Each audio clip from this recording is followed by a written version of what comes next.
Hi and welcome to Cooking from Scratch. In this video we're going to be making General Gao's chicken. So to begin we need about a pound of chicken breast and we want to cut this up into 1-inch cubes. I like to brine my chicken overnight in salt water. I find it makes for a little bit more of a moister chicken. If you don't have time to brine it, it's no worries, you can just cook the chicken as is. And once our chicken is cut up into pieces, we're going to coat this in some cornstarch. Usually takes about a cup or two of cornstarch to coat the chicken fully.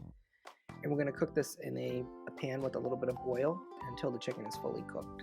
Once the chicken is cooked thoroughly, we're going to set the chicken aside and we're going to clean out our pan and start making our sauce.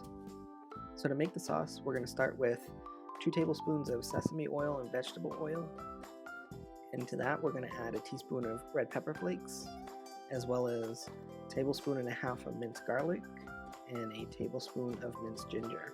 And we're going to let that cook for a minute, and then we're going to add 3/4 cup of sugar, and we're going to cook that for another minute, and then we're going to add our liquid ingredients. So we're going to start with 1/3 cup of soy sauce, and then we're going to add 2 tablespoons of vinegar, as well as 3/4 cup of chicken broth, and 3/4 cup of water.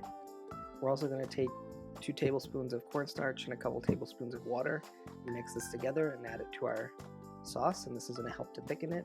It will look a little bit creamy at this point, but as the sauce starts to cook, it will have more of that translucent color that you're familiar with General Gao's chicken.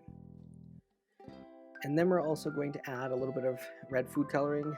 I use about 15 to 20 drops for this recipe, and that will give it that iconic red color. Once our sauce is fully cooked through, we're going to go ahead and add our chicken back in and just toss it gently until each piece is coated in sauce. And here's the finished product, General Gao's chicken.